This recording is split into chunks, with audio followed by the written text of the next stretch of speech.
All right, welcome to another edition of the Social Proof Podcast. Donni, you was getting going. Your engine was revving. Good morning, you guys. Welcome to an episode of Social Proof Podcast. I am Donni Wiggins, your favorite business coach. Yes. And I'm feeling a little better today. Good. Ready to talk. Let's talk. Okay, you and Milan had the same realization. Yeah. Let's start right there. We were joking yesterday about, we are luxury girls. And so anytime I take a Lyft or an Uber, it always has to be an Uber Black, right? Mm-hmm. And yesterday I was joking with her because I took a regular Uber. Let's go. First of all, that is not an applaudable activity. Yes, it is. I take regular Ubers often, but only when I have time to see one, cancel it, because you can tell kind of by the profiles when they're not going to be right. Nah, it's just you've attacked me so much for my regular Uber ordering. And I'm like, the regular Uber is $22. Mm-hmm. The Uber Black is like 30 something. No. The Uber Black, if it's $22, is like $60. Exactly. Yeah. No. So you got regular Uber, and then you got Uber, it's like an Uber Comfort. Mm-hmm. That's like almost double. Mm-hmm. And then you got Uber Black, which is like triple. Yeah, for sure. And in my head, it'd be the same people, just a different car. I'm cool. Give me that $22. Yo, David had us leaving, was it the Equinox in New York? Mm-hmm. Me, Milan, his wife Andrea, and David. We are leaving the Equinox Hotel, one of New York's elite hotels. Mm-hmm. And who was outside? Charles Barkley. Charles Barkley is outside. A few other Uber successful people are outside. And we're waiting for our Uber to go to the airport. Mm-hmm. The Uber pulls up, and it is this beat up minivan. It wasn't beat up. It was a nice minivan. It was a beat up minivan. That was a nice minivan. It was you had to see it. You had to see it. It was a nice. You had to be there. It was one of those things, right? You just had to be there. So we get in. First of all, as I'm approaching the outdoors, I said, I know that's not our car. You're not putting this group of people in that vehicle leaving this place, right? Yeah. And Dave, he takes lead. He grabs his book bag and he marches on over. Come on, guys, get in the car. I marched over to this. He marched over with pride, right? Trying to be funny. I think he does this when I'm involved on purpose. And so we get in, and this van has these seat covers that are like rainbows and flowers. They were clean. They were really nice seat covers, actually. They were like plastic. But they were clean. It was for the protection of the vehicle. They were plastic seat covers, rainbows and flowers. Now, let me tell you my beef with the standard Uber. When they came out with the regular Uber, it was fantastic. My beef with the standard Uber is that 99.9% of the time, the cars are filthy. This van was not filthy. No, his van was not filthy. His van was not filthy because it was covered in plastic. Now, when we went to, we were in South Carolina. Remember we were doing the tour? Yeah, we were doing the tour. Derek Grace. Oh my God. Now that was funny. It was, the cloth seats, and you could see. It's like, imagine a water stain goes on a dark color and you see it spread, but it wasn't wet. It was just there. It was just a stain there. It was big stains. It wasn't just a stain. The seat was covered in stains. He was over it. And I was furious. She was disgusting. Because David hopped in the car. Usually what happens when a car like that pulls up, I'll open the door, I'll look and I'll say, no, thank you. And I cancel. Dave's on the other side, and I'm standing there, and I'm looking, and he looks up at me, and he's like, and hops in the car. So I can't be the jerk. So I hop in the car, too, and I'm sitting on this one little piece of seat that's not covered in this stain. And you have your jacket, and you pull your hands over it, and you just... You're there with your long sleeve hoodie over your hands so you don't touch nothing. That's me in the car. I wouldn't even put on the seatbelt because I'm not touching, and I'm willing to risk it all to not touch any other areas that have not been contaminated. So anyway, We were joking on the phone yesterday, and I had to leave here yesterday. I'm in a Lyft. I called a regular Lyft here. Yeah, Donni. That's what I'm talking about, baby. And that car was fine. But on the way back, that Lexus that I got in, why do all of the standard cars have that smell? Here's the thing. No. They all have that smell. When you get into the luxe ones, they've been refreshed. They take care of them. Usually because they are professional, like the SUVs, they're professional drivers. They have limos, services, and stuff. So they have to upkeep their vehicles. Mm-hmm. Whereas the other ones, I'm just convinced that they've just been sitting in their car all day, eating, food smells. They've been farting in there all day. And all of these odors are trapped. And then you get in the car and you have to deal with that. And I'm just not dealing with it. Shout out to Miss Betty, who drove me here today in a regular Uber. Mm-hmm. And her car was fresh. Come on. But I went through 3 different people before I found a profile of someone who I thought would arrive with a fresh vehicle. Here's the interesting part. So I've been getting regular Ubers since the beginning of time. It's not like I'm going through a good season in business financially, so I get the black.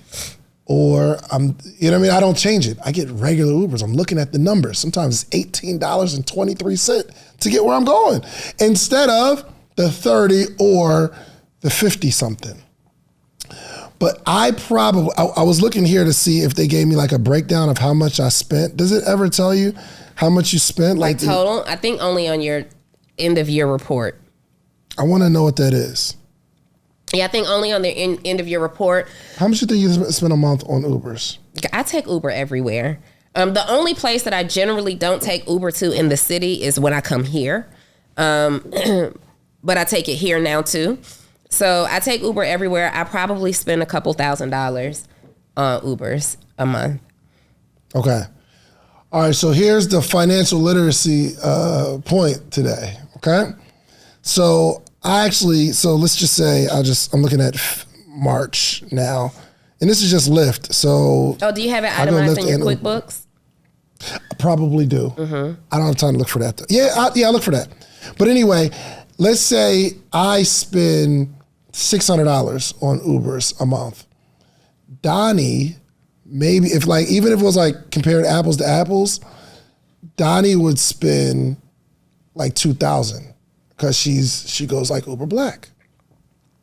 Let's say, for instance, that extra $1,400 every single month multiplied by 12 is what? How much is that? $16,000. About $16,000 that she's spending extra when I'm just willing to deal with the germs. But what can you do with $16,000? You know what Donni can do with the $16,000? You know what I can do with the $16,000? An entrepreneur who knows how to flip some money. Listen, we're not about to make this. We are not about to turn this into some financial literacy. We turn that $100,000 into $1 million. Yes, we are. Listen to me, y'all. Don't be stunting. You know what I mean? We need to know what this number of how much money we spend, how much we could be saving, and the money we can save, we need to flip. Now, let me also tell you something. When I am in these Ubers, I need to be comfortable, okay? First of all, I want to arrive smelling the way I left my home 100% of the time. I want to be comfortable. I don't want to not have the ability to touch things around me. And like Miss Betty, I need an environment where I felt comfortable enough. Her car was spotless. It was a Hyundai SUV.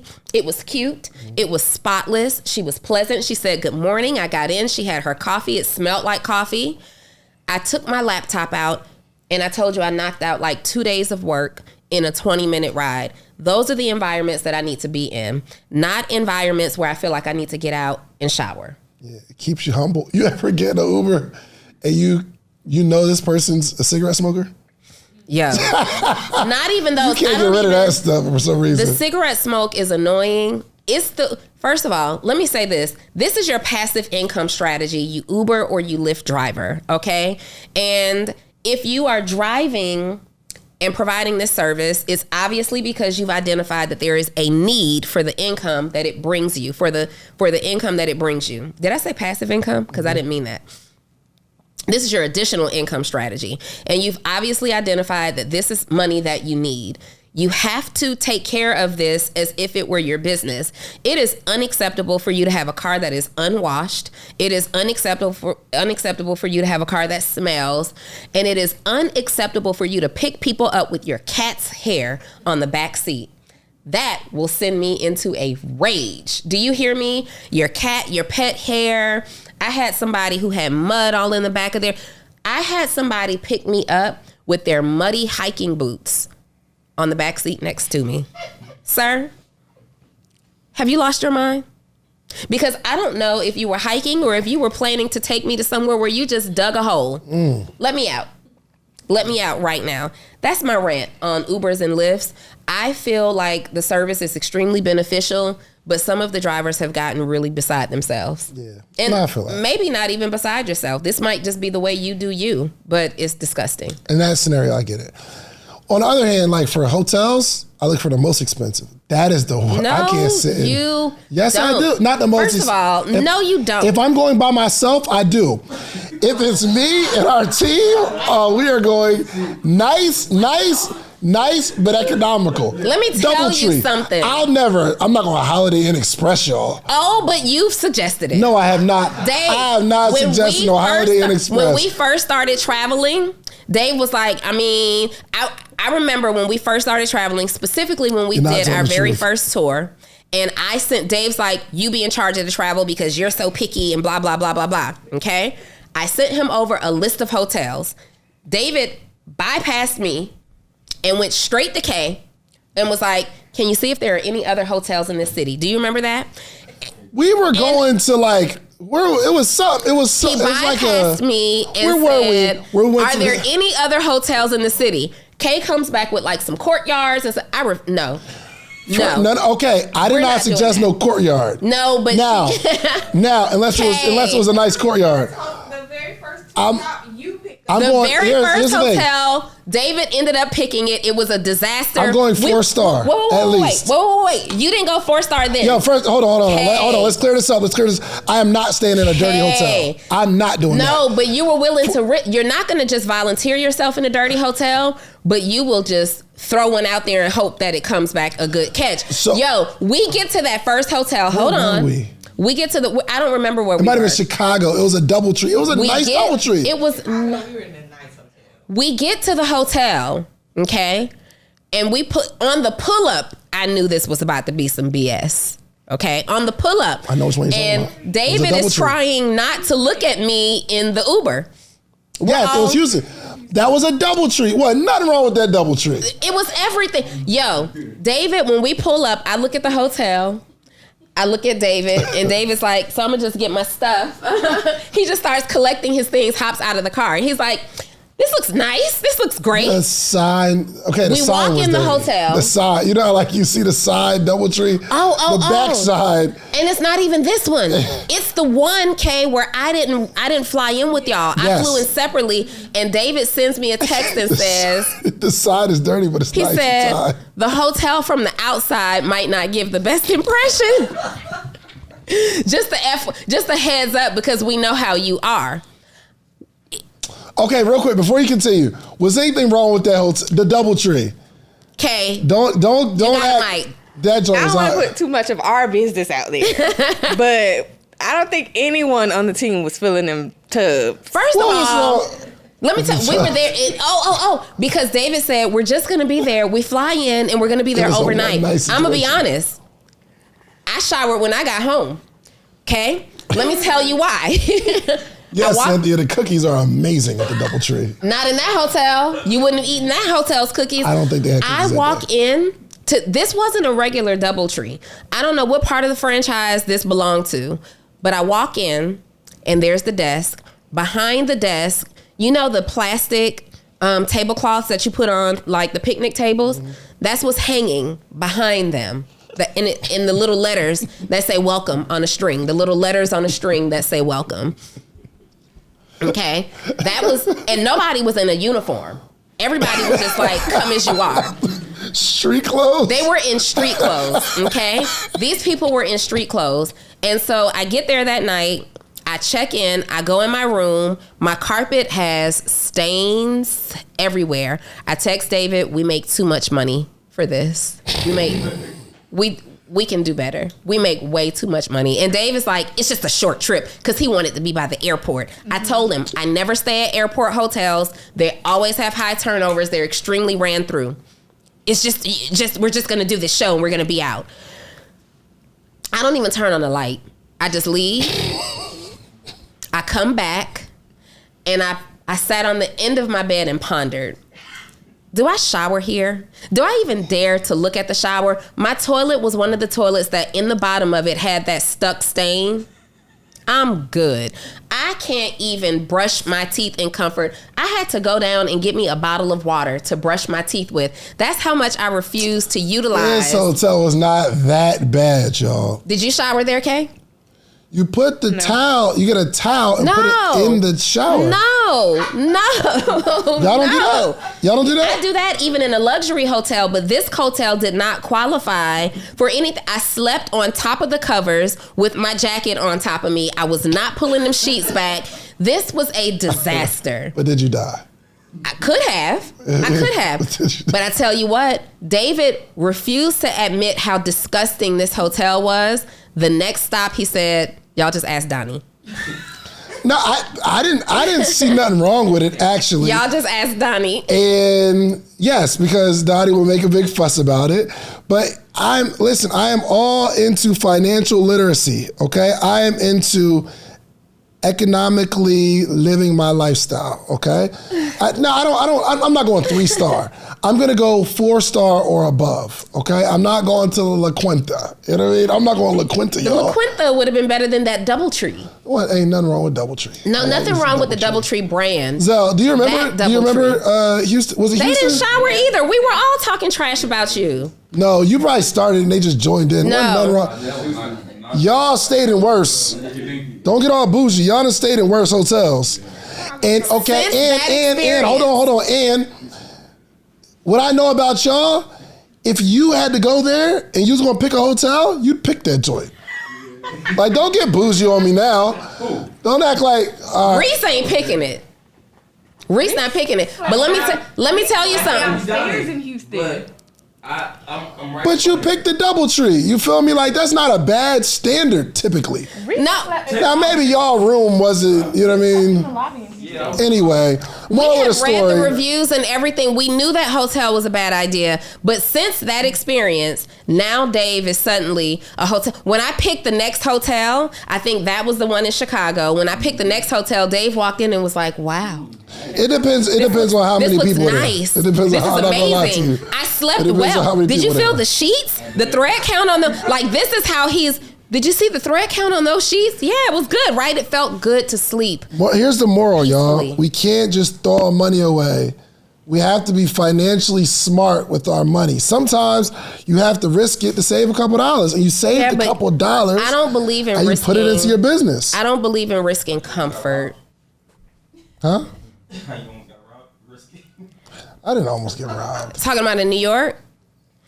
Yeah. You did That was a nice robbed. hotel. That was a nice hotel. And that hotel actually was cute. Anyway, can we get into some entrepreneurial talk right now? I don't like how y'all coming at my choices. And I don't have a poverty mindset. It doesn't matter. In Ubers, it doesn't matter to me. I'm just getting in the car and I'm going. You the type to get into a filthy Uber that has those stain-filled seats, sit down, lean back, and then go and sit on your sofa at home. You're nasty. You're nasty. Anyway. You probably lay back on the bed like, it's been a long day.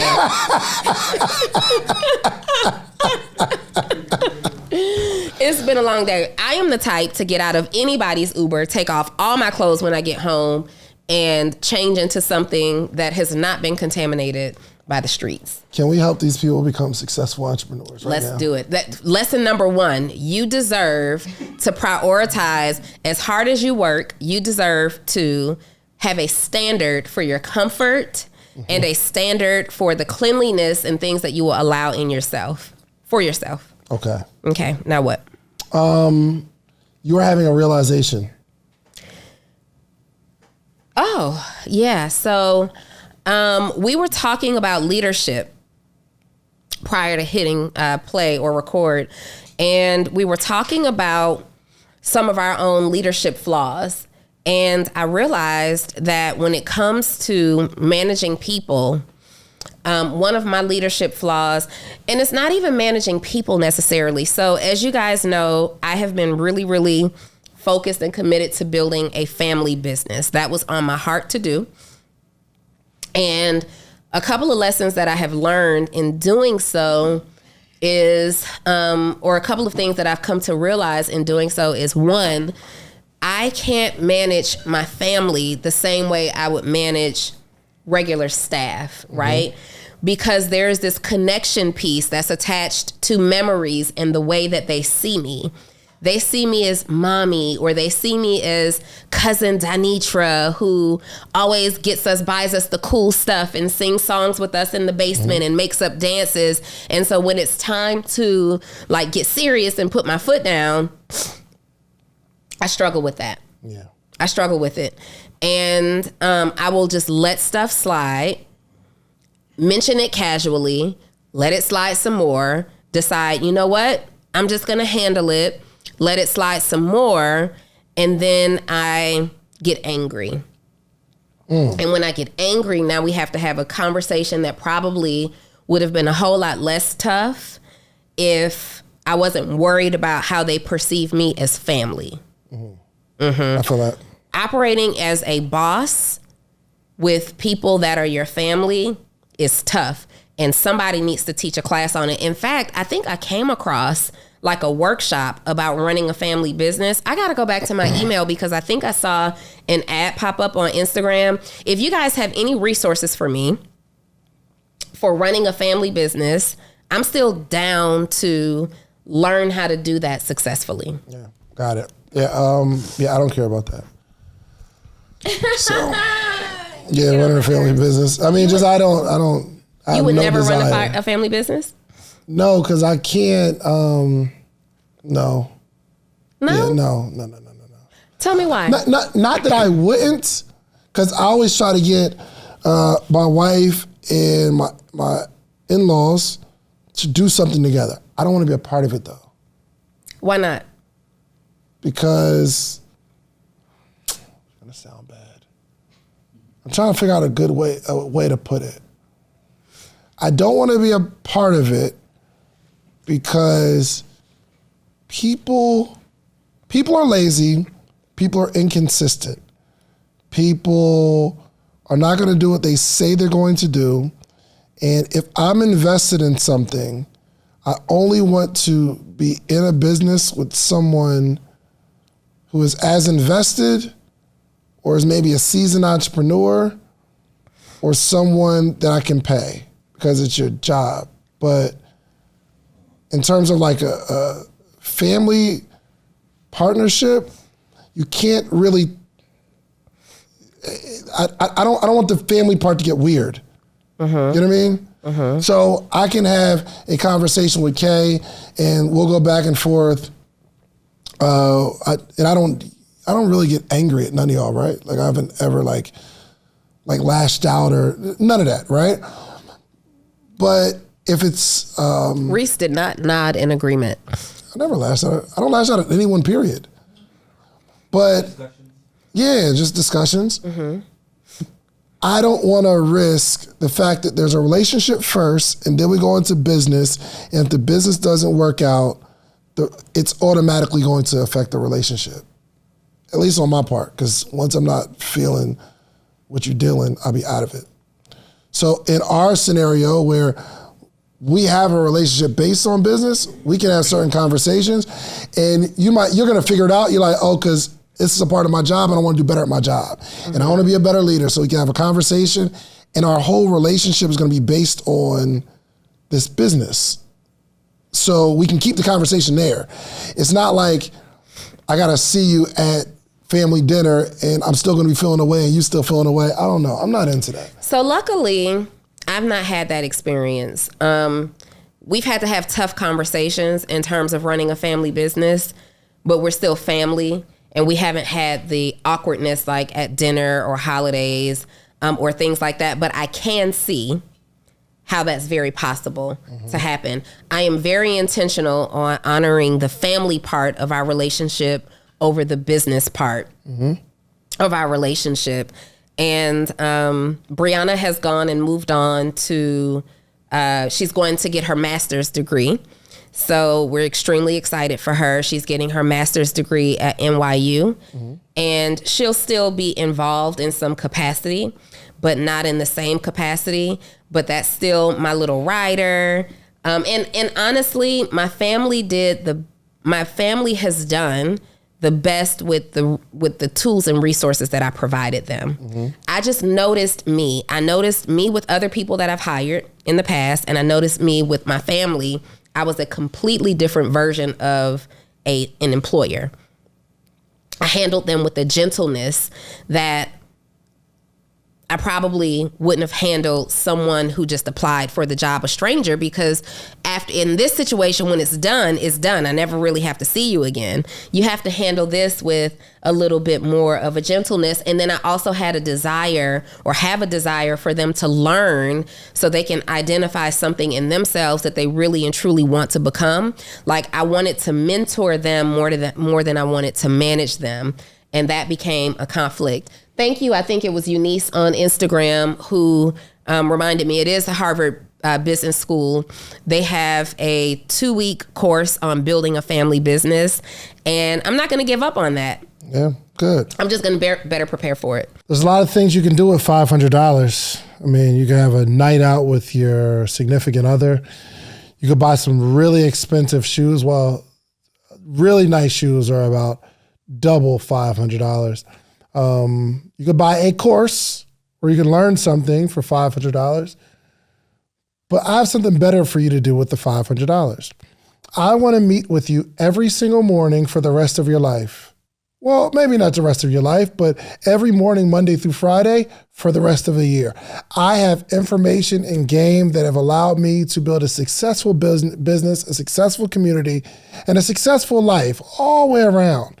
But I want to share that with you. But the only way we can accomplish this is not me selling you a course, not me giving you a one-on-one consultation, because even with that, you'll get the information, but you'll need more. I want to meet with you every single morning. Now, would I meet with someone every morning for $500 for a year? And the answer is yes. Actually, we've been doing this thing since 2017. We have what's called the morning meetup. Every single month we have a theme, whether it's social media, whether it's motivation, whether it's strategy, whatever it is, we have a theme for the month, and every morning in that month, we have a conversation around that topic. And I am giving a wealth of knowledge, not only myself, but a lot of friends, a lot of people that you see on this podcast, they join every single week. So you need a community of people that you can grow with, and you need a coach. I'm your coach. The Morning Meetup is your community. Go to themorningmeetup.com. It's $499, and I will meet you every single morning for an entire year. Give it a shot. I just found on Forbes that there's 10 different management styles. Okay. Let's try to identify it. Actually, I'll text it to you. Actually, AirDrop it. AirDrop okay, whatever. The website? Just whatever you need. Okay, hold on. Let me give it to you so we're all on the same page. And for my family that's listening at home, you can just Google Forbes 10 management styles or something like that. You see it? Shout out to Forbes for being a resource. You feel me? So, let's read the intro. Move your feet. All right. Awkward. There's a number of different management styles, from charismatic to transformational leadership style. When implemented correctly, all of them can be effective management styles. Review these management styles to see how the above characteristics fit into each, and understand how your style or someone else's fits with the needs of the team and company. So the first one is Autocratic. And the reason I actually wanted to have you look at this is because there's some words on here. I ain't gonna lie to you. That third one I was struggling with. I don't know. But the first one is where you are. So go all the way down. Oh, I see. Okay. Autocratic. An autocratic management style puts the manager at the top of the pyramid on the team. They make decisions and control projects without soliciting input from team members or other stakeholders. Is that you? I'll put the manager at the top of the pyramid. They make decisions and control projects without soliciting input for team members or stakeholders. So pull that down for her. Go ahead. My mic? Yeah. Yeah. Reese, I don't know how tall he thinks I am. I'm struggling. So I am autocratic. I manage, and then, not me, but I'm saying this autocratic. Thank you. I'm at the top of the pyramid. This is what we were going to do. And I'm not asking anybody their opinions. I don't love this management style. I've seen it work, but I've also seen in these type of settings where the staff is not bought in. Yep. They are constantly looking for a job. You probably have people who are in extreme fear of you as a leader. And it's just not a comfortable environment to work in. Yeah. It says that this is not very productive because it takes a top-down approach and leaves employees feeling disempowered and on edge. However, autocratic leadership can be useful temporarily when a business faces crisis. So the pros and cons are, the pros are fast decision-making and no wavering on judgment. Yeah.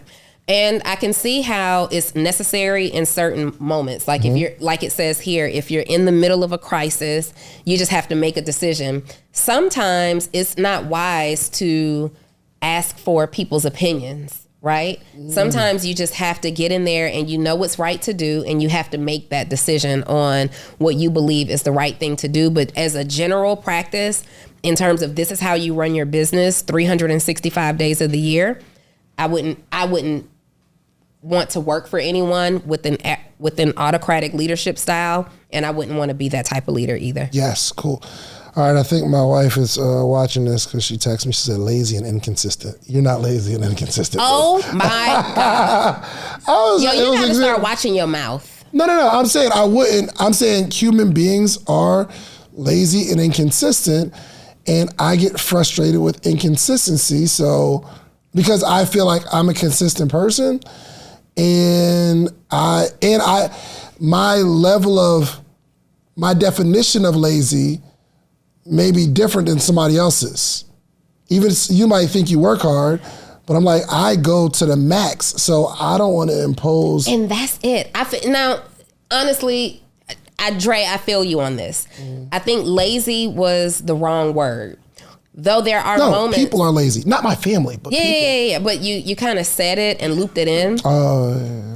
Lazy is the wrong word in this case, even though most people really are lazy. Employees today are just lazy. And this is not in my company or your company. This is the consensus that I am commonly receiving all over the place. Like if you Google it on forums, like employers are looking to hire talent that wants to work. If you are talent that just wants to work, wherever you're watching this video, just say, I want to work. I want to work. I want to do the work. Leadership can be so difficult, but it's also, you're only as good of a leader as you are of the team, as you are as the team in which you manage. And in this case, lazy wasn't the word that you meant, but David and I and people like us have this immediate action work ethic. Yeah. We also have this activity that says when we decide to do something, we're locked in. We go all in. We're not concerned about a lunch break. We're not concerned about a breakfast break. We might hold our pee a little longer than most people might hold it because we are locked in. And so when we have people around us and we're locked in this way, and they're kind of like, well, what time do you think we'll take lunch?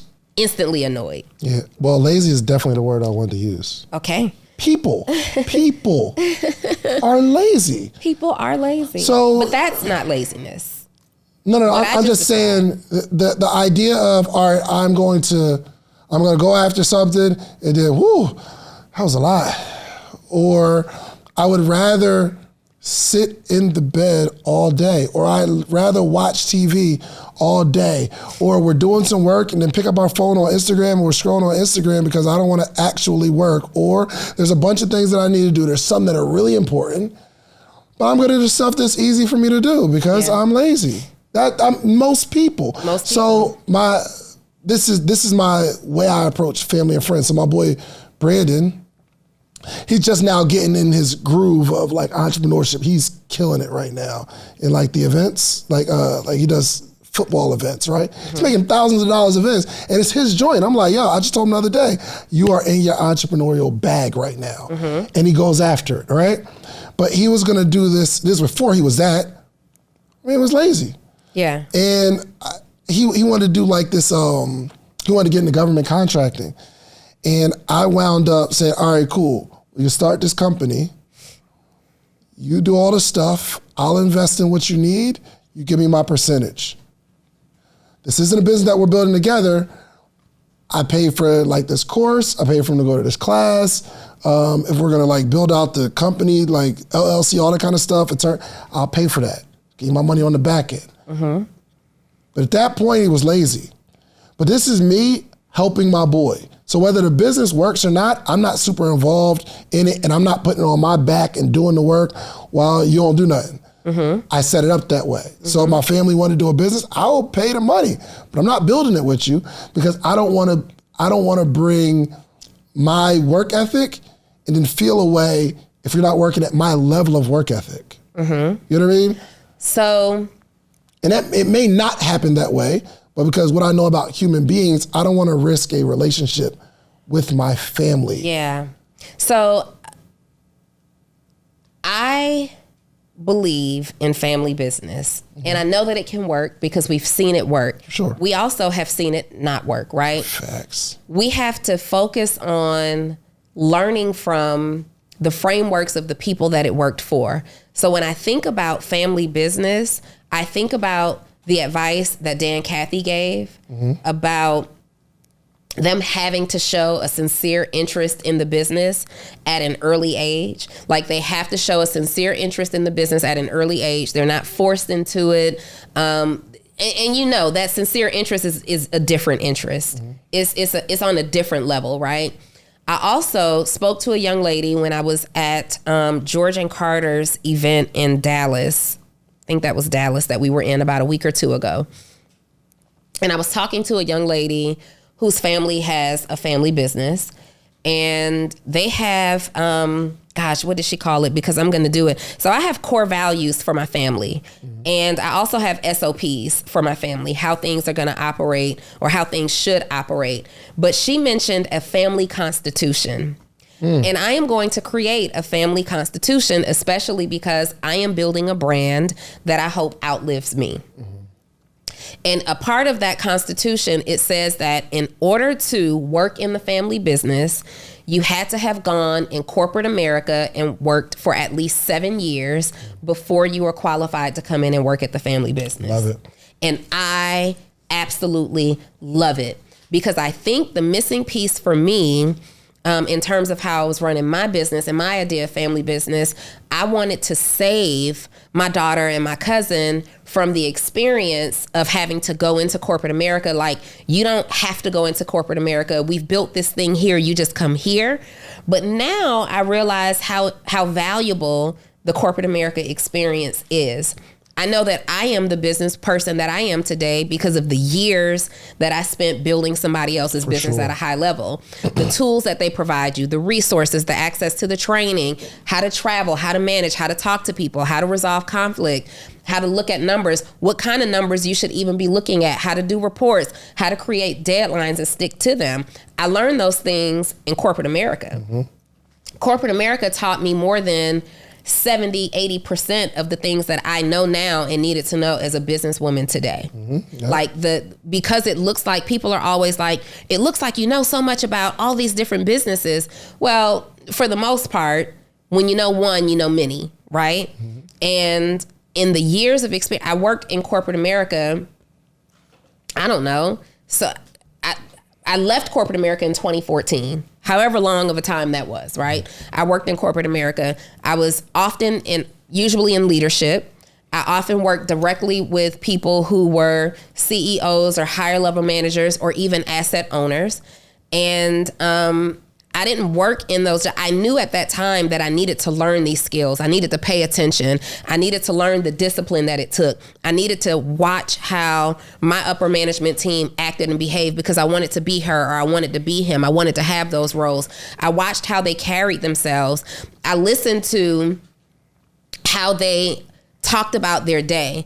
I noticed the times on the emails that they would send. I noticed that an email came from my CEO at 2:30 in the morning. These things are clues. I was able to see the blood, sweat, and tears put into things. And then I was able to have these higher level conversations from a leadership standpoint and understand that this conversation stays in this room. But because I also was a part of the team that had to have conversation with entry-level employees or mid-level employees, I saw how that information was filtered through, and I understood the philosophy of why, the psychology behind why you couldn't have a management level conversation with a mid-level team member because they don't process it the same way. I got to witness and experience and learn those things from a corporate setting, and even though I did not enjoy much of my corporate workplace, I learned so much from it, and I made the mistake of trying to prevent them that experience. Yeah. And you need that experience. Yeah. I think with like Chick-fil-A, where they bring somebody in to work the register, I think what it does, including everything you said, because you like hit the nail on the head, it just creates separation because everybody can work here. Like, it's not like you're gonna apply to get a job if you have the last name Kathy. Everybody can work here. But we'll see that everyone starts, but we'll see that some people are lazy when they're at work. You know what I mean? Like, we'll see that some people call out a lot. We'll see that some people actually hit it hard and they take their job seriously and learn to register, and learn the fries and learn the sandwiches. Then you know, you could do a team lead. It just creates separation so that by the time you can actually receive heir to the throne, we see, oh, you went through the steps that most people aren't going to go through. Yeah. So now that they have that constitution or that systematic way of doing things, it's like, I'm not going to be mad at you for being let me just put you in a leadership or run this store and you can. I'm not mad at you because by the time you go through these ranks, you're ready. You're already prepared. You're ready. And the young lady that I learned it from, the term family constitution, and I'm pretty sure I've heard the term, but when she broke it down to me, it just made so much sense, and it was a wow factor. It was a wow moment, and this is the importance of networking and talking to people. This young lady is, I want to say, 26 or 28 years old. She's an MBA student at Harvard, which is why I remember when, I believe it was Eunice on Instagram suggested Harvard. She's the person who told me about their family business training. Such a sharp young lady, 26 or 28 years old, who gets it. You can't even go into the business until you've been in corporate for at least 7 years. And it made so much sense to me because it can be hurtful to have this idea of how you want to build something and it not happening per that idea. And you have to come back and say, what did I do wrong? Where did it go wrong? Why isn't it working? But now that I have like an instruction, I have a starting place. Okay, I see how this can work. I just didn't approach it the right way. Now we're going to try something different. Yeah, absolutely. Yeah. Let's go on to the next management style. One, again, was Autocratic. I'm the top of the pyramid. What I say goes. Next is Democratic. A Democratic management style, opposite of Autocratic, puts the voice of the team at the forefront of decision-making and project management. The manager seeks input from subordinates and other stakeholders. I don't like the word subordinates. It makes it seem, But subordinate is a real derogatory term though? No. Okay. The manager seeks input from subordinates and other stakeholders to drive the vision and direction of the projects. Yep. I don't know if I like it. So the word subordinate just literally means someone who is in a position under you. That's all. Okay, got you. Right? And so you're saying you don't know if you like democratic management style? Not solely. Because how do you ever make a decision? You know what this is? This is an exclusive Jordan 3. I get a lot of exclusives weeks and months before they come out. And there's only one place I get them because this is the only source that has them, especially early. early and keeps me laced, whether I am coming to the podcast or going out, getting my gym on sometimes. We only get our sneakers from one place here at the Social Proof Podcast, and Celebrity 409. SOLEBRITY 409. Come on, if you ever see us in a pair of fresh, I'm talking about fresh Jordans, Nikes, Jordan 1s, everything you need. If you can't get your hands on them, you got to hit up Celebrity 409. He can get his hands on them. He can get his hands on them. He recently just got me these Huaraches that nobody can find anywhere, and they're fresh on my feet. Damn. Celebrity 409. You don't even have to ask us where our sneakers come from. Come on, we man. just told you. We just told you. Tap in with my brother. Send him a DM. Tell him Social Proof Just sent you. don't take my size. You ever be in a group with, and you just like, yo, what y'all want to do? If there's somebody that's really, like they're strong about their idea, then they're going to hold on to their idea and feel a way if we want to use their idea because they think it's the best, or somebody else, some other people might not care, and it might be a conflict. I don't know. I don't like that style solely. So it even says here that the democracy leadership style is the slow way to make decisions. Mm-hmm. You're often at a stalemate. If there's 10 of us in a room, 5 of us feel this way, the other 5 feels this way, who makes the decision? What decision gets made? I don't necessarily like this style, but the value in it is that it does bring a diversity of perspectives. You do get to hear different standpoints. It says that it strengthens a company's ability to serve on a broad-based customer base. That's real. It inspires and engages employees, which I love. I want a team where all of my team members, my employees, feel inspired to give input. I think it could backfire though. Yeah. Because what if somebody just has really bad ideas and we never use their ideas? Then they feel like there's some sort of favoritism, or they just don't like me. So it can really backfire because now I don't want to engage at all because we never use any of my bad ideas. Yeah, so I don't necessarily believe that inspiring my team to give input puts them in a decision-making seat. There's a difference. Like, I want to hear your input. I want to see things from your perspective, but I'm still going to make a decision considering your perspective. I want my team members to feel valued, and I want them to be informed and intelligent in the process. And I think the only way to ensure that they're being educated in the process is to allow them to voice their concerns or their feedback and their input. And you push at that a little bit, and then you realize, like, oh, they're getting it. They're getting it. They're getting it. Yeah. But you can see a scenario where me asking for your input, the person giving the input may feel like you're asking me for my help, but you never use my help, so I'm gonna stop giving input. Yeah, I do understand that, but I think you have to communicate what the reason for input is. I also believe that, especially if you have a lot of young people or younger people on your team, like we do, it's incredibly valuable to hear their input. They keep you sharp, they keep you fresh, they keep you innovative. Yeah, for sure. Yep. So the cons were slow decision making can lead to dead ends and stalemates, of course, and can cause a lack of cohesion in project elements for sure. Yep. So I may not really like Kay's idea, but if we go with Kay's idea, it's hard for me to put my heart into it because I don't like your idea. You don't have to go with it. You don't have to go with her idea, but we can honor their ideas by giving them a chance to communicate them. Sure, I love it.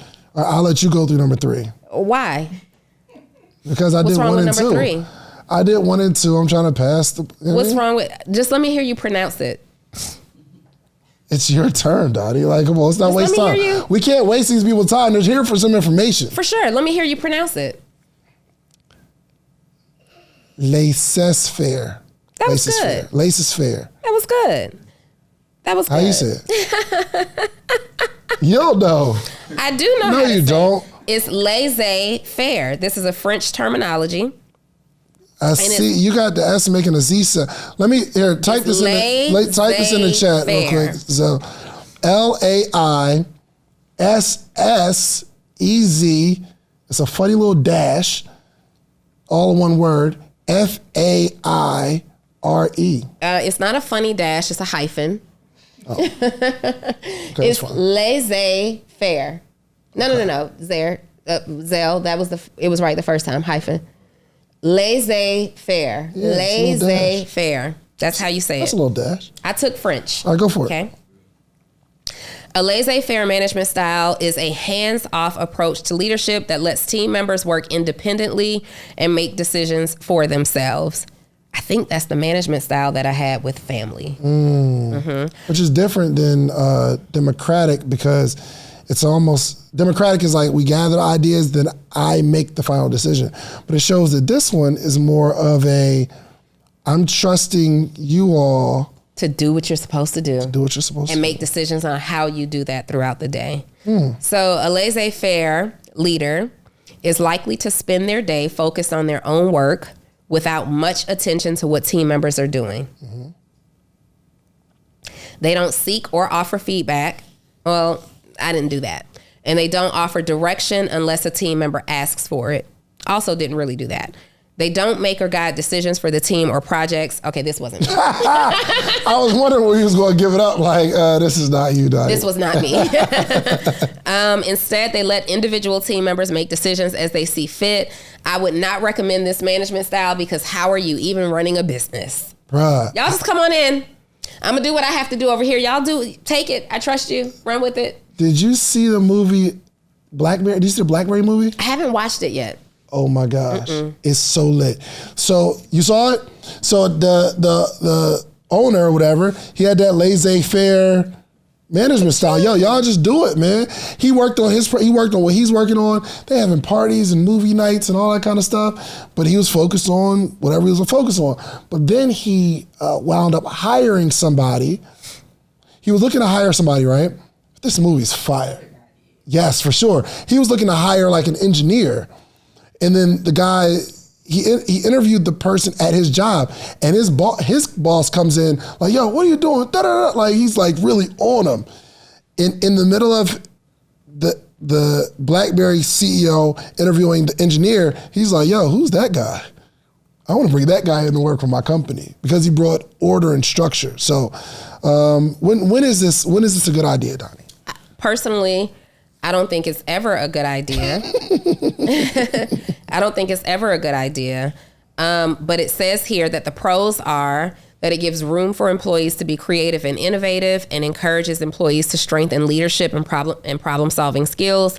However, the cons are that it leaves green employees feeling lost and unsupported, which is a huge con. When your team members and employees come in and there is no structure, and I have experienced this personally, nobody really knows what to do. You don't know what to expect from them, and they don't know what you expect from them. It's just a cluster muck of stuff. Another con is lack of direction and cohesion for projects and teams, and no clear vision or objectives for employees to work toward. I do not recommend this management style at all. Well, here's when this works. This works when you're hiring extremely experienced, high-level people. I disagree. I think everybody needs structure and management. Well, no, that's why you're going to pay somebody $500,000 to work for your company, because they know this part of it. Let's say, for instance, somebody's like, I don't know. So example, I'm building out a curriculum. And so here's the crux of, and you guys will soon see this.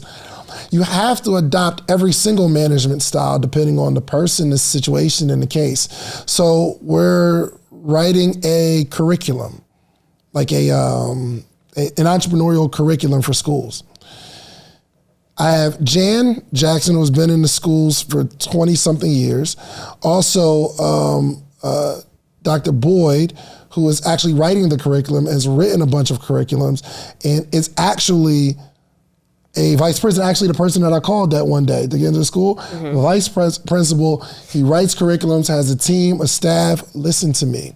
I put them in a group chat, and they keep asking me for my opinion, and I get frustrated. Don't ask me. Y'all been in and he's supposed to, right? And then Jan would be like, yo, did you look at it? And I'm like, yeah, Jan. But I think she understands now.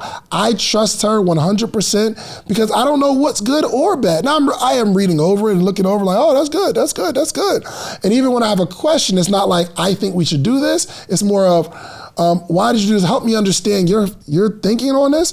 Because I feel like if I get in the mix of this, I'm gonna mess the whole thing up. They got it. So I'm literally 100, I paid the invoice, I'm 100% hands off because they've been doing this for 20 plus years. I'm good. Yeah, but you still had to at least manage enough to give them vision. Yeah, for sure. But that's not managing. That's like, here's the vision. Go and do that. I can see that. You know what I mean? I wouldn't recommend that particular management style, but I love what you said about you need to learn all of the management styles because there will be times and projects and situations that require you to tap into them differently, for sure. Yep. So 4, bureaucratic. You don't know how to spell it. Say it right, bureaucratic. You had no faith in me in that word. I knew you knew this one. Thank you. A bureaucratic management style relies on rules, policies, come on, Dan Cathy, rules, policies, and standard operating procedures rather than a leader's personality, interest, or charisma. Team members are evaluated on standard criteria. Projects are planned according to procedure, and goals are meticulously measured and reported. Wow.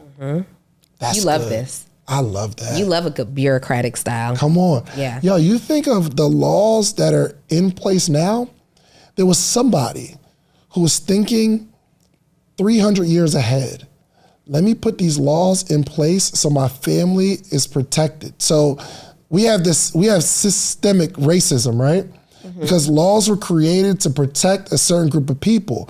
And if I create the laws, the world will shape out the way it's supposed to shape out anyway, because there's laws there. Just how Chick-fil-A is like, you have to work at the register first. You have to be an average employee first, then you got to go up the rank. If you don't go up the rank, you can't get mad at me because these are the rules, these are the laws. I don't have to tell you, you know what the process is, so you can't get mad at me. Here's the process. If you get through this, you're good. Yeah. I like that. Yeah, I like it. I like a good bureaucratic management style. One, because it provides structure. And I understand how important structure is. Yep. I love that you know what your job is based on. It provides the criteria for your performance. So you know if you're doing a great job, you know if you're doing a bad job, you know if you're underperforming, overperforming, right on par. What I don't love about a bureaucratic management style, though, is that sometimes rules and policies are outdated. True. And I have worked in environments where it was a very bureaucratic environment, right? Management style.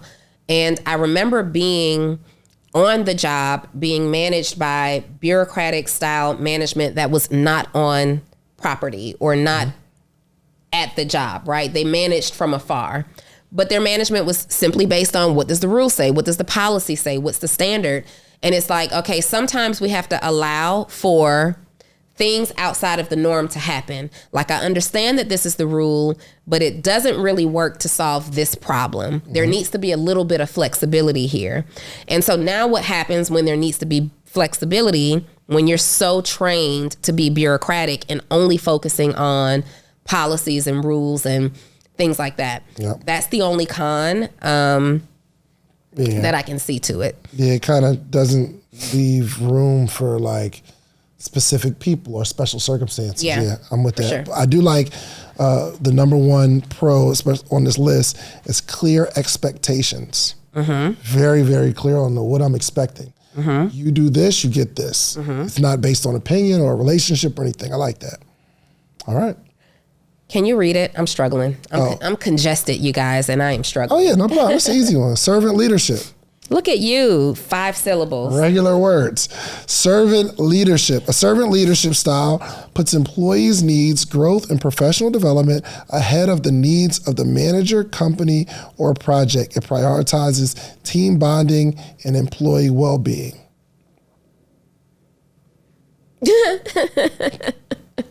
Why are you looking at me? No, I was just waiting on your input. So, hey guys, I'm not saying I would put y'all at the Days Inn. I'm just saying, it's a balance. We not going Ritz, but DoubleTree wasn't bad, right? So that's me thinking, okay, you better cut it out. That was a nice hotel. It wasn't nice, it wasn't bad though. You stayed in worse. I want you to be 100% honest. You stayed in worse. I stayed in Somebody worse. you dated put you in worse. No, I'm never. Sure. Never. Somebody you dated put you in worse? Of course. It wasn't a crummy hotel. It was a crummy hotel. If there are stains present in the carpet as to where you can't eat, I don't walk barefoot hardly anywhere, but if I can't at least walk in my socks here, this is a crummy hotel. Can we stay focused?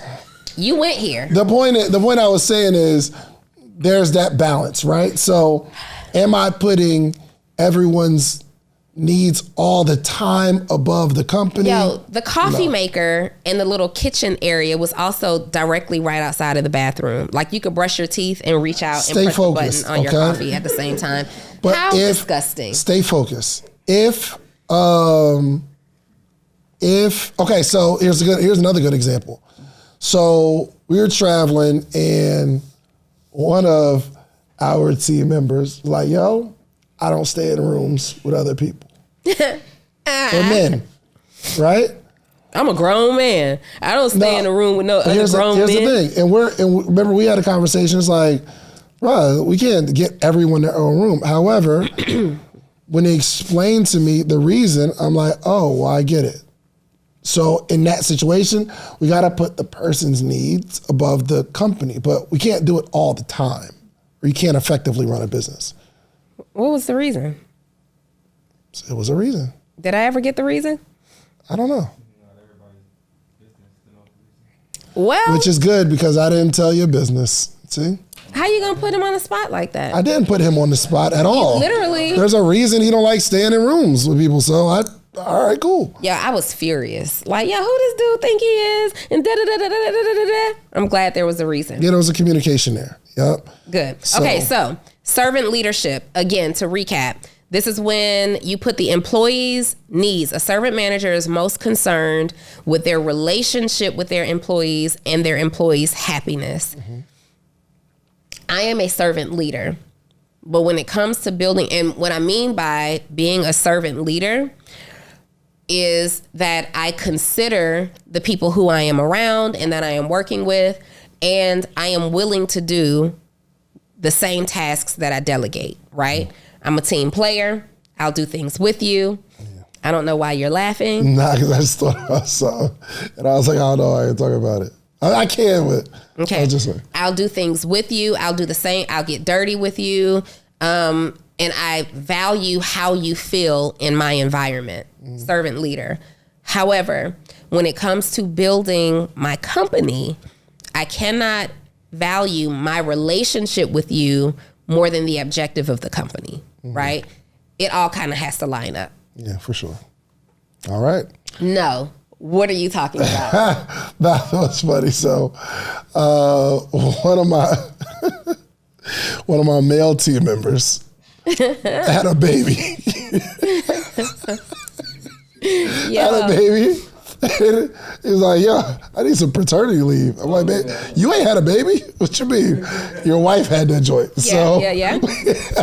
We not, I know it'd be cool to kind of have some paid time off, but you, my friend, did not have the baby.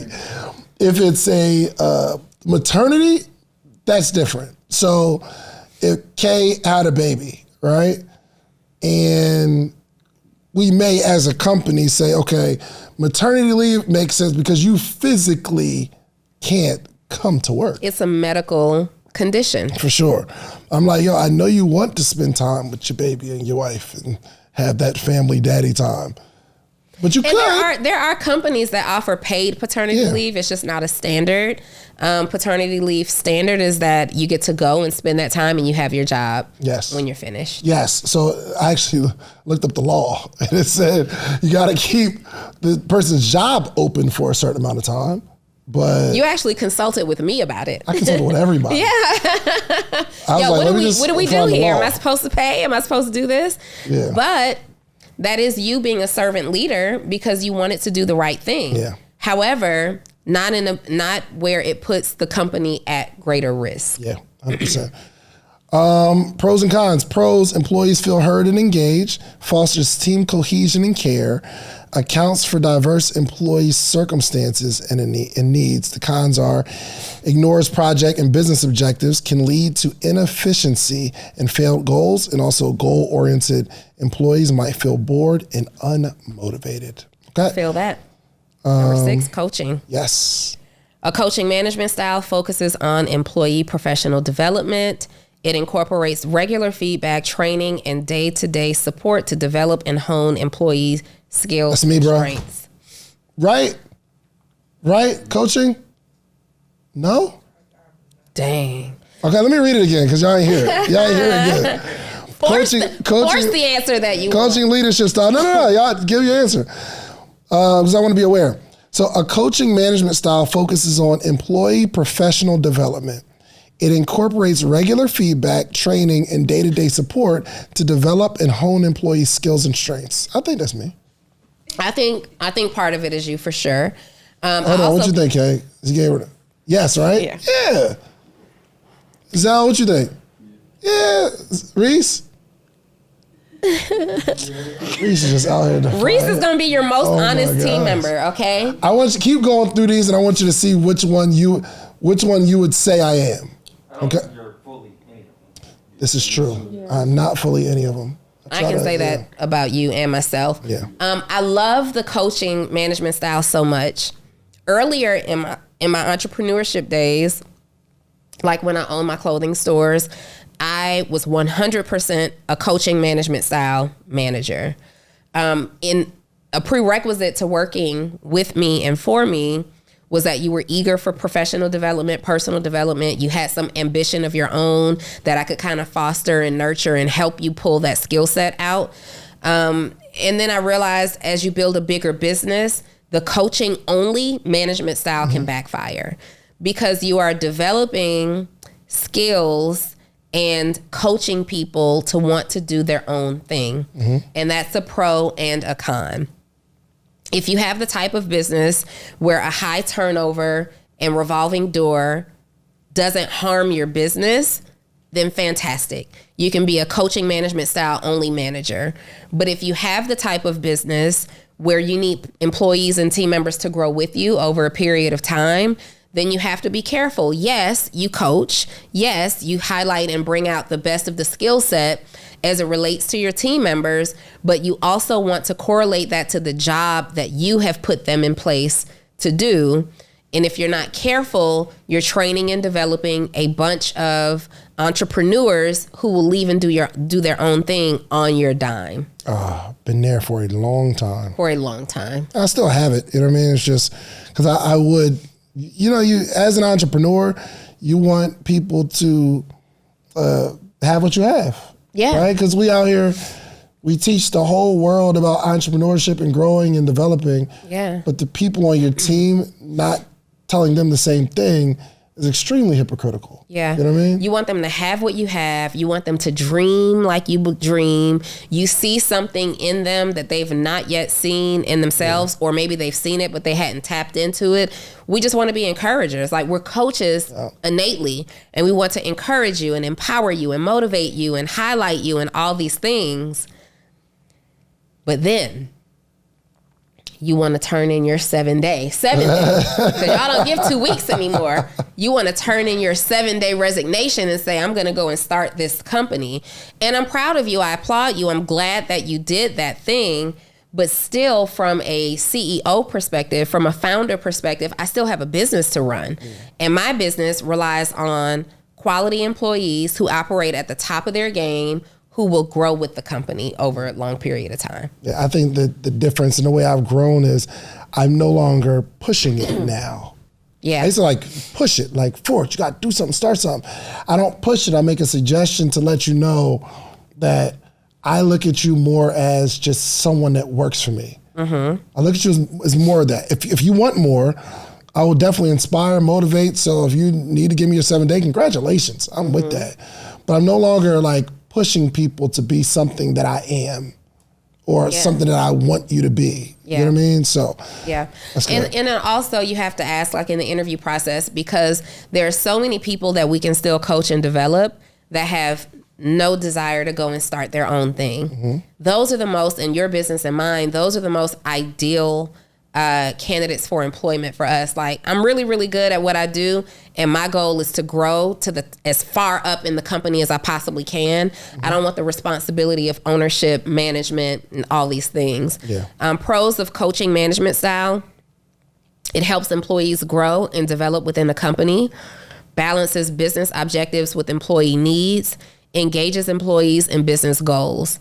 The cons of a coaching management style is that it requires significant time and resources from the company and the manager, for sure. And well-developed employees could regularly seek new roles or leave the company. 100%. Those are the cons. So you have to ask yourself, if you're the coaching management style, what's most important to you? To nurture to nurture a bunch of temporary team members and watch them flourish, or to nurture and develop employees and team members that will be with you for the long run? What's most important? And I think also coaching management style could possibly work role specific. Like, let's just use McDonald's or Chick-fil-A as an example. Their upper level management might need more of a bureaucratic style, whereas the fry cooks and the cashiers, they may go through more of a training process, because we don't want that for you long term. There will always be a revolving door of more people who want to come in and get their start in the workforce in that particular role. So we might put you through a more coaching style to help you become more and be more. But my VP, my executive assistant, my right hands, calm down. Chill. Yeah, that's funny. Chill. All right, number 7, charismatic leadership style. A charismatic management style. A charismatic management style relies on a leader's personality and energy to inspire, engage, and motivate employees. This is when it works best. Charismatic leaders tend to rise to the top in traditional businesses because they naturally exhibit traits our culture favors, such as extroversion, congeniality, and positivity. Managers who aren't naturally charismatic might burn out trying to mimic these traits, though. Charisma can be an asset when it's your job to inspire employees and set a broad vision, but pull back on it when you need to deliver difficult news or relay tough criticism to avoid imbuing the workplace with toxic positivity. You struggled to get a little bit. That was tough. Yeah, that was a tough one. But we all have had that manager that we love to work for because they lit. So nice, so cool. You get all the perks. Yeah. Extra long break. We not tripping. You didn't clock in. I'll clock you in. Yeah. Like, there's swaggy. Like, yo, let's get this job done, y'all. Let's get it. And I think there's a place for it. But the cons are it can foster toxic positivity. I wonder what that means. Where you're kind of too positive. Toxic positivity. Let's look that up. Because you was about to make something up. I was trying to think through it. Toxic positivity. The rise of toxic positivity and what you can do about it. This was from Forbes in 2022. And I'm trying to get that. Oh, I see. Okay. So it's the act of avoiding, suppressing, or rejecting negative emotions or experiences. It kind of is like you're in denial. So you're super, super positive, like, yes, everything is great. Nothing is wrong. We're all winning. We're losing. Our numbers. But it's going to be okay. Our performance is amazing. When we didn't hit a single KPI. All right. But it's not bad. It's not bad, guys. It's not that bad. We'll recover. It's only quarter 3. Yeah. Yeah, that could be, that. And again, there's a place for that, but there's a place where you got to be able to turn it off. Yeah. All right, next one. Next one, transactional. Transactional management style rewards employees for meeting specific milestones and objectives. It sets clear expectations and relies on the promise of a reward to motivate employees. You see this a lot in the network marketing industry. Very, very transactional. You move from goal to goal, and you manage people based on the level of the goal that they've accomplished. Their productivity. Based on productivity. Transactional management might sound like poor relationship, but the style can be an asset on some teams. Competitive team members might be motivated by rewards, even if those rewards are as small as a pizza party or a plaque, because they like to cross milestones. Transactional management can work very effectively for like your sales teams and your marketing teams. Any of your team members or teams that are driven by a measurable goal. We have to hit this dollar amount in revenue. We have to hit this many unit of numbers sold. We have to have this particular percentage on return on ad spend or ROAS. Anybody who is driven by performance, transactional management style could work very well for them. Yeah. The challenge comes when someone isn't like that. It can kind of frustrate them because I'm not even going after that. And I'm like, I'm demotivated now because I don't want a carrot in front of my face. Yeah. And people they're not driven to go after stuff like that. Yeah, this is transactional management is, in my opinion, only great for your competitive teams and your competitive departments. You don't want necessarily, your administrative assistant might not be a good fit for you to be a transactional manager. Your research team might not be a good fit. Someone who studies your reports and data, they may not be a good fit for that. But again, like your sales team, your marketing team, anybody who is on the competitive edge of your business and contributes to that part, it would be great to manage them in a transactional way. For sure. All right, transformational. A transformational management style focuses on inspiring and motivating employees to think outside of the box, to raise the bar, both to achieve business goals and reach their full professional potential. I think I'd be in that bag too. So I want people to be better. And to think outside the box and let's do something creative, not for the project itself, but for you. Yeah. You know what I mean? Like transformational. I think, y'all don't mind when I talk about y'all, do it? Yeah.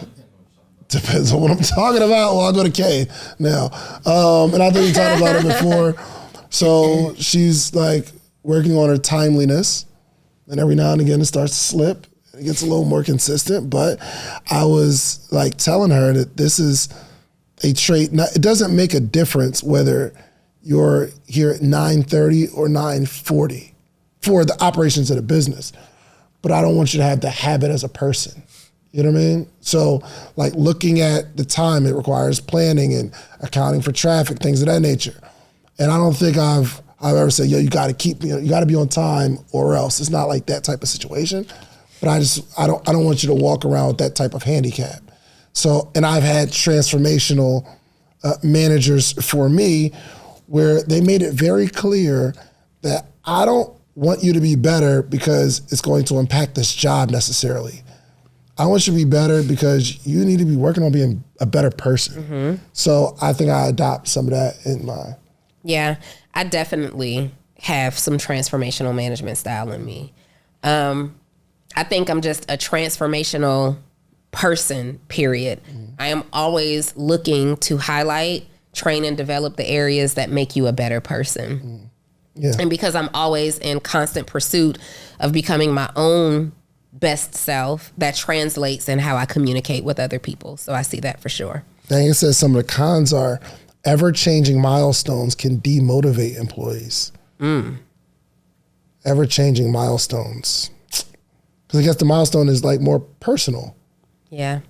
You know what I mean? So it's like, dang, I can't be all of this that you're asking me to be. I'm not perfect. Yeah. Yeah, for sure. Goodness gracious. Also, rapidly changing needs can lead to employee attrition. Yeah. Yeah. That's a hard thing to ask someone. It's easy to say, write this report, send this email. It's hard for you to tell someone to change as a person. Yeah, well, it's a lot of pressure. So I'm looking at this and I agree. It kind of supports what I was about to say. It's not even about the person more than as it translates to the company's needs. Transformational style management, and it says it here, is important in rapidly growing companies such as startups and those within fast changing industries. And that's why it's required in this space. We are startups and we are a part of a fast growing industry. We're in the coaching and consulting business. Just think about, I've been in the coaching and consulting business now for 12 years, but just think about the last 3 years, how many changes we have seen in this industry. If we had a team and we operated in a non-transformational way, we could never have made the pivots that we've had to make over time. 100%. Reese, I need you here. Reese, I need you filming for the network and here. And now Zell's gone. And Reese, you got to come back here. And now Zell's back. And now Zell, you got to come here. Kay, you got to do that. Like, we're a startup. And so essentially what that means for us is our business is ever changing and growing. We are going to encounter and experiences new things that are brand new for us too. This is the team that we have. Everybody has to adapt and adjust. 100%. Yep. Situational. The pros are adapts to immediate needs and goals, serves, transformational, makes a team and business adaptable to changing industry needs, develops agile teams and employees, and keeps an eye on the big picture. Transformational. I love that. And then number 10 is the Captain Planet, the situational management style. Situational management style is a mix of all of them. Management style is adapted to the situation and team members' needs. Yeah. Yep. And I believe I'm situational. I believe that I'm situational with a high touch of bureaucratic and transformational. But I can see myself in all of these scenarios except for, I believe it was Bureaucratic? Democratic, I mean?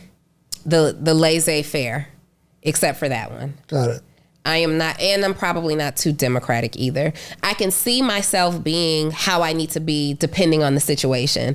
I've seen myself in meetings with like the marketing team, the ads team, and I got to be very democratic, there. It just really depends. I think that this is a great way to really learn how you want to tap into your management style or your leadership style. But as it says here, one of the negative things that I can foresee is that it applies different standards across the board to different team members. Like there's no consistency. And so situational, because one of the things that I enjoy doing with my team is learning what your love language is. Yeah. I believe you give a DISC analysis, and I want to know your love language. And so that makes us very situational, because I'll speak to Kay and talk to Kay in a way that I won't speak to Reese or talk to Reese. I know how to get what I need out of Reese. I know how to get what I need out of Zell. Yeah. I know how to get what I need out of Bree and Deja and Kay and whoever is involved, right? But at some point, as they begin to evolve or they begin to become aware of how you approach others, and it's different for me, it can seem unfair. Yeah. Like, oh, you tiptoe into Reese, but you're very demanding of me, right? You take into consideration how Reese is feeling, but you're not taking into consideration how I'm feeling in this moment, because we've not established that with you, that's what needs to happen, right? We understand that with Kay, doesn't matter how she feels, she just gets the job done. Whereas with Reese, we know, don't pipe him up. Okay, we need this job to get done. All right, this is what we need, right? And Zell's just kind of like whatever, whatever. You got to wrangle Zell in. Hey, Zell, come on, stay focused. You do have to keep. I need you right here, bro. You got to keep Zell. Zell, put the phone down. Plug out of everything. Zell will see a fly go by and start following it, right? That's Zell, and we understand the differences in everybody that's here, but one day we may say to Zell, like, come on, Zell, you got to stay focused, pay attention.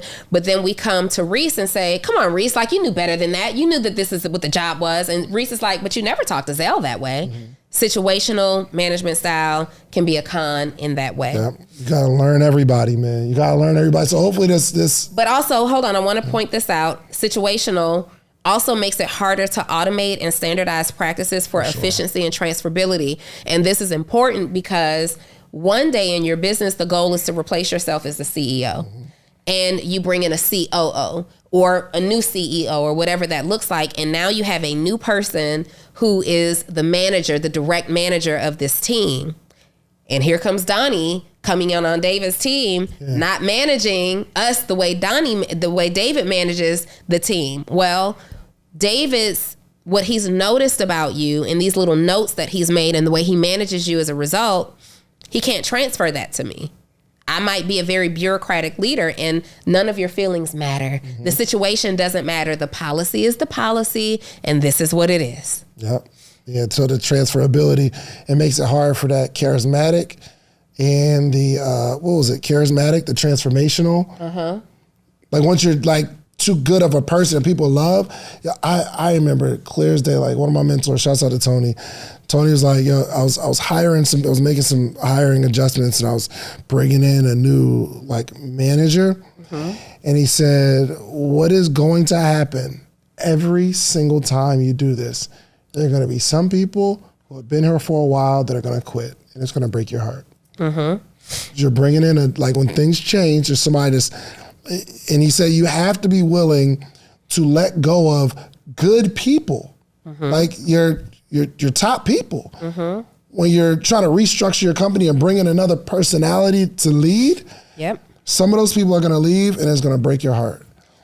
And he was right. I have had some heartbreaking separations. Yeah. For sure. Over the years, I've had some heartbreaking separations. And if you're not careful, you take them personally. I mean, a heartbreak is personal. Yeah. A heartbreak is personal. Yeah. The other person comes in there like, they're not listening to the man. Where's Donni? I'm going to talk to Donni. I'm going to go, Donni, this person, and you like, you got to go back to them. You got to go back. It's tough. It's tough, man. Leading people is no joke. So hopefully y'all take this episode and figure out where you can apply each one of them to your management style. I think not even just business, but personal relationships and, every aspect of your life where it's involving other people. Yeah, for sure. It was good. I agree. This is a good one. So I want you to comment wherever you're watching this video right now. Let us know, what is your management style, and not the management style you want to have. If you are the manager or leader of people, I want you to actually bring this list to them. We'll link the article. We'll link the article in the description for your review. Bring the list to them and ask people what they believe your management style is. And then let us know if it's different than the management style that you actually like to be. And if you look further down this particular article that we got from Forbes and read from and taught from today, you'll see some suggestions on how to adopt a new management style if you feel like it's necessary to be successful in your role. Absolutely. We love y'all. Thank you for the support. Make sure y'all keep tapping and share this with somebody. We are out of here, y'all. Out of here. Peace. Bye. All right. If you like the video that you just watched, click this one. You're going to like this one, maybe even more. Click it right now.